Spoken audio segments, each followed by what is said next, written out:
So today I've got an example of working with messages from the server. Today I'm working in Wakanda 5. All of this information also works in Wakanda 6. So I'll create a new solution. We'll just call it messages example. I'll create it on my desktop. What we're going to be doing, I'm going to demonstrate when you're saving to the server, responding to errors and success messages. So we'll go into the model, just create a simple model with a product data store class and a name attribute that's a string. And out of habit, I will change the collection name to products. So we've got our model finished, and we'll go into our index page and create a very quick interface. I'll do a grid to list all of the products.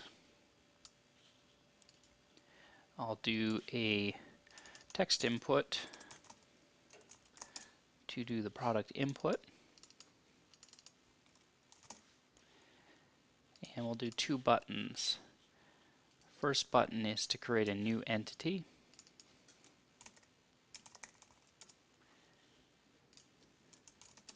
And the second button is to save the entity.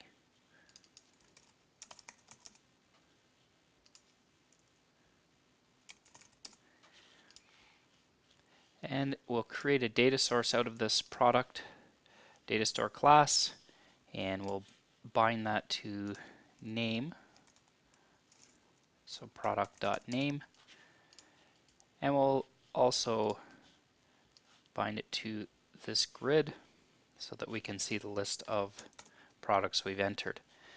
So in the new button, we'll do on-click sources dot product dot add new element, and that will add a new element to the data source. And in the save, we'll do sources dot product dot save. Now a lot of people stop right there. I'd recommend you start doing asynchronous saves and working with the object that comes in, and you have two options here that I'm going to outline. First one is on success, and when on success happens, we're going to pass in a function and you'll get an event back from the server.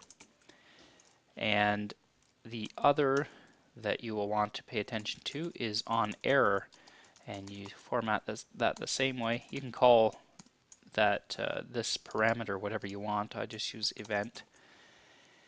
And what will happen is after the product is saved successfully, I'm just going to put a debugger in here so it will stop, is you'll get, so you'll save, it does its execution on the server and returns back after it's saved successfully, and you can execute code based on the success.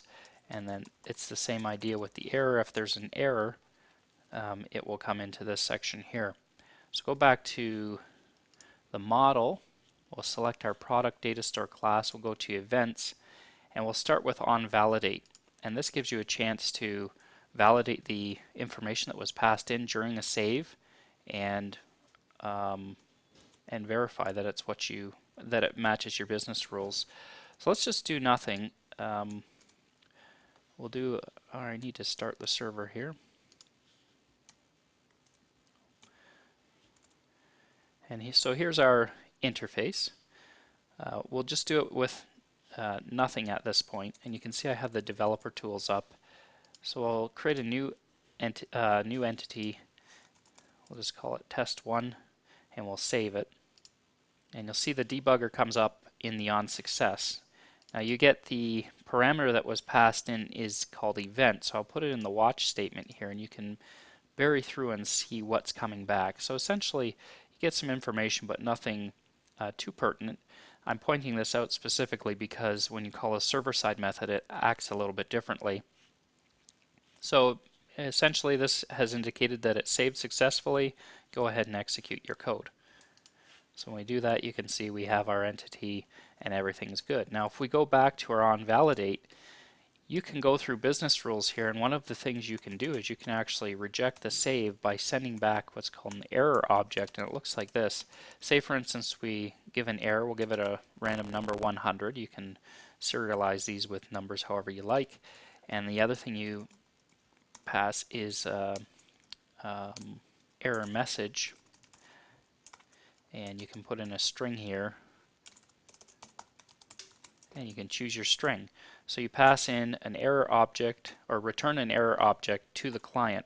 So if we go back to and reload, we'll create a new test2 entity and save.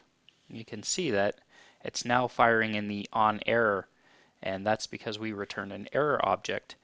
And you can see that our event object has also changed. We now have an error element to this object with an array of 2 items, and this first one is actually the array that we sent back. So we've got event dot error 0 dot message equals our message. So you can see right there, that's how you can customize error events. But the other thing to notice is that error was not alone. There's also, this can be an array, so there was an error returned from actually Wakanda server, and this is maybe useful as well. You may want to share this message. So let's do a two-part thing here. How would you interface, how would you work with this information and maybe make your user experience a little better? And I'll do a basic example here. I'll just grab a container, put it up top here in the top right. I'm not going to do anything fancy, but I'll just color it yellow, and we'll call this system message. And inside of that container I'll put some text, and we'll call this system, oops, sorry, that's the actual text. We'll call it, give it an ID, system message text, and we'll size it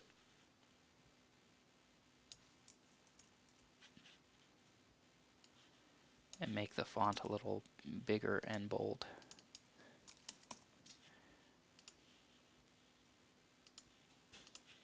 And we'll just align it to the right. And also I'm going to take this container, I'm going to anchor it to the top right, and I'm also going to specify that it's hidden on load. So what this is going to be is a message, a system-wide message that we can use. And I'll just do a button here so that we can test it out. So let's put in, we'll go into our pages JavaScript, so the index, and we'll go into the on after init. I'm going to create 2 functions. First function will be show notification.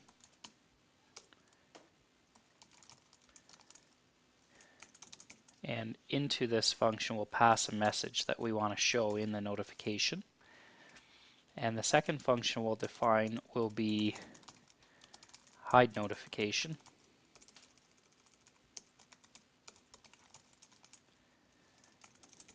So the first thing we'll do when show notification happens is we will take the system message text widget that we created, so that's the text inside of the container, and we'll set the value to the message that we pass in.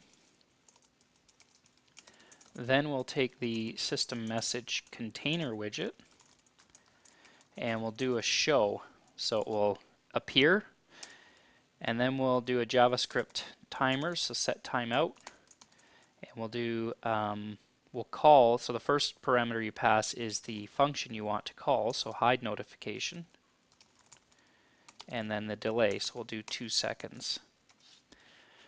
So we'll call show notification, it's going to set the message, show the widget, and set a timer to call this function. When the timer's done, we'll just go system notification, which is, or sorry, system message is what we called it, hide. So it will pop up for 2 seconds and then disappear. So if we take our test message, go to events on click. We'll just do a quick test one. Show notification and test message. Go to our browser, reload, give it a quick try. You can see the message shows up and then disappears after 2 seconds. So what we could do is, for instance, in this on success, we could go show notification, saved successfully, and then in the on error, we could do a show notification error, and then we could actually combine it with the information we're getting back from the server. So it would be event, which is this parameter here, dot error. So we're going into that error object or array, and the first element dot message, and that will pop up the message from the server. So if we go back, we're on error mode right now when we're saving, so we'll create a new and we'll save. So you can see that's how you could interface with your end users. So I'm going to show you a little bit differently how the a server-side method behaves a little bit differently. We'll go to products and we'll create a new server-side method, and we'll just apply it to the class. We'll do test method, and let's make it public so we can call it from the browser.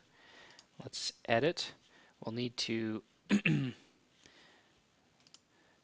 get our server restarted here because we have a new method. So we'll just leave it blank for now, doing nothing. And let's go back to our interface page and add some actions here. So let's do 2 buttons here, and these are going to be for the server-side method. Or actually, we just need one, and this will just be call method button. And we'll go to the on click event and add a call. So ds.product.test method. And that will call the server-side method. Now to verify that it's actually calling that, we should do something to stop it so we can see it happening. So let's reload, call method. You can see our debugger comes up, so it is calling the method successfully, and when we continue, you can see that it's executed that fine. So the next step would be is doing the same type of functionality in our index script. I don't think we need the debugger in there anymore. So we go to our client-side script, and we can do an options object here with, again, an on success, and the same setup here. And we'll also do an on error. So identical setup, but you'll see that the behavior is a little bit different. So now we have, I'll do debugger here and debugger here, and we'll see how this is different. So if we go back to our browser, reload, now we'll do the call method, and it comes in on success, and we'll take a look at what the event object looks like, and you get a attribute called result. So we've got result, and here's the surprising, what might surprise you or might not, is if we were to go to our server-side method and, like the save, return an error object,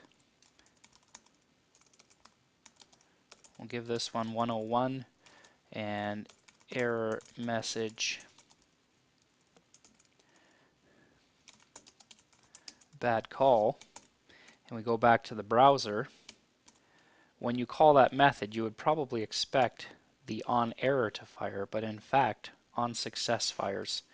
And what you get is you get in the result is your error message. Because the logic here is that it did fire that method successfully. The on error is for legitimate server errors. So if we go like this and we stop the server, actually, and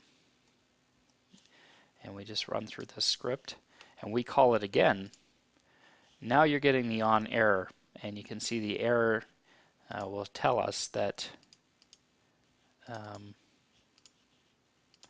that something happened. So we've got unexpected end of input, and that's because the server's not on. So when you're doing a server-side method call, the on error is if it physically had problems communicating with the server, but you need to work with the on success for both your code logic errors as well as successes. So quite often what I'll do in this event is if I have a method, I'll return true if it was fine, and I'll return an error if it's not. And then you can check for, if we start this up again, in our client script, we can then do in our on success if event.result equals true, then we can go ahead and address what we want to do after a true successful call of that function. So if we go to here, reload, call the method, now we know that this has happened properly. So that's the slight difference between a method call and using the events, and I hope it helps you.